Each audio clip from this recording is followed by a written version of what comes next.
चलिए देखते हैं हमारा अगला सवाल क्या है।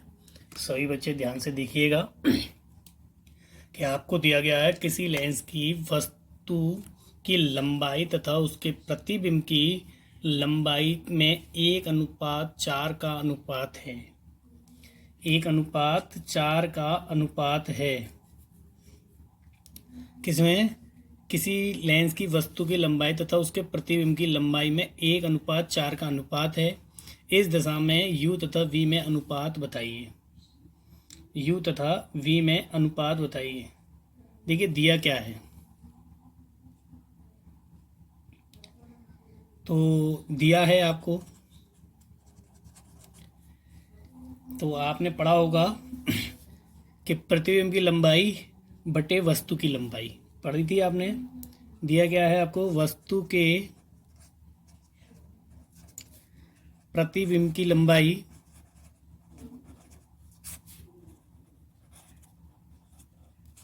वस्तु के प्रतिबिंब की लंबाई को मैंने बताया था आपको किससे डिनोट करते हैं? आई से। और वस्तु के प्रतिबिंब वस्तु की लंबाई को, यह आपने बहुत बार सूत्र पढ़ा है, वस्तु की लंबाई को ओ से, किससे? ओ से डिनोट करते हैं। तो ये आपको ये दिया हुआ है, इसने बोला किसी लेंस की वस्तु की लंबाई तो उसके प्रतिबिंब की लंबाई में 1:4 का अनुपात है। कितने अनुपात 4 का अनुपात है? 1:4 का। तो ये प्रतिबिंब बाद में दिया हुआ है, तो प्रतिबिंब की जो लंबाई है वो 4 है और वस्तु की लंबाई पहले दी है तो वो कितनी है? 1 है। तो 4/1 है। हम जानते हैं कि अब इसने पूछा क्या है? इस दशा में u तथा v में अनुपात पूछिए। हम जानते हैं कि लेंस के लिए यूज हो रहा है, किसके लिए? लेंस के लिए। तो हम जानते हैं कि वस्तु के प्रतिबिंब की लंबाई अपॉन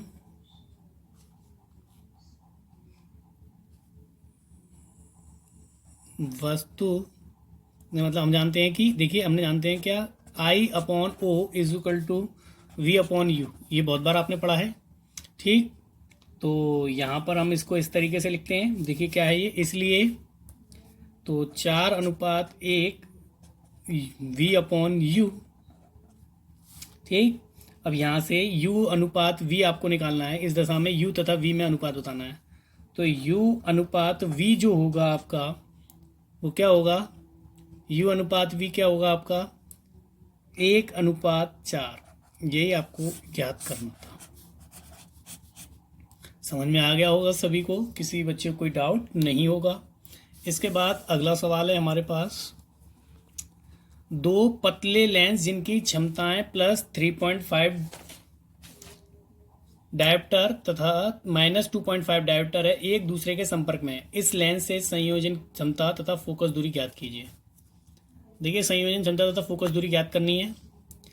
तो दो पतले लेंस जिनकी क्षमताएं, यानी कि P हम ज्ञात करेंगे तो P1 + P2 दो लेंस की क्षमताएं हैं। संयोजन ज्ञात कर लेते हैं, संपर्क में है लेंस, संयोजन की क्षमता तथा फोकस दूरी ज्ञात कीजिए। संयोजन क्षमता ज्ञात करते हैं पहले। संयोजन मतलब होता है जुड़ना, और जोड़ देते हैं दोनों को। तो +3.5 -2.5, माइनस प्लस माइनस हो जाएगा, दोनों को ऐड करा था तो माइनस आ जाएगा। तो इसे देख लीजिए, ऐड करते हैं। 3.5 और 2.5 माइनस का है, तो यहाँ पर ये आपका आ जाएगा 0 और 3 में से 1 जाएगा, 3 में 2 जाएगा 1, तो 1.0 आपका आया, यानी कि 1 डायोप्टर आ गया। कितना आ गया? 1 डायोप्टर, ठीक है। लेंस के संयोजन की क्षमता कितनी आ गई? लेंस संयोजन की क्षमता कितनी आ गई? 1 डायोप्टर। और फोकस दूरी आपको ज्ञात करनी है। तो फोकस दूरी जब आप ज्ञात करेंगे तो फॉर्मूला आता है ये F = 1/P, ठीक। F = 1/P। तो यहाँ पर इस तरीके से अगर हम रखते हैं तो ये मीटर में आ जाएगा। देखिए क्या यहाँ पर रखेंगे तो F = 1/1, ये मीटर किस में आ गया? ये मीटर में आ गया, ठीक है। हम इस तरीके से रख सकते हैं। लेकिन हमने आपको जब बताया था, एक डेफिनेशन मैंने आपको याद कराई थी कि जब लेंस की क्षमता 1 डायोप्टर होती है तो उसकी फोकस दूरी 1 मीटर कहलाती है। क्या कहलाती है? जब लेंस की क्षमता 1 डायोप्टर होती है तो उसकी फोकस दूरी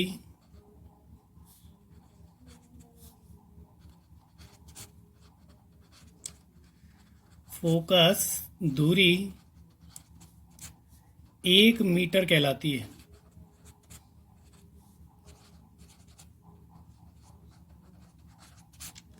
ये मैं आपको पहले ही डेफिनेशन बता चुका हूँ, ठीक है। किसी बच्चे को कोई डाउट नहीं होगा, सभी को समझ में आया होगा, ठीक। चलिए बात करते हैं। यहाँ से 1.0 आया था आपका, तो ये 1.0 है। यहाँ पे पॉइंट हटाएंगे, 0 उठाएंगे, 10 से कम 10, 1 मीटर आ जाएगा। कितना आ जाएगा? 1 मीटर आ जाएगा, ठीक। तो आपको बता दिया गया है यहाँ पर, किसी बच्चे को कोई डाउट नहीं होगा, सभी को समझ में आया होगा, ठीक। वीडियो अच्छी लगी हो तो सभी बच्चे लाइक एंड सब्सक्राइब करें। Thank you.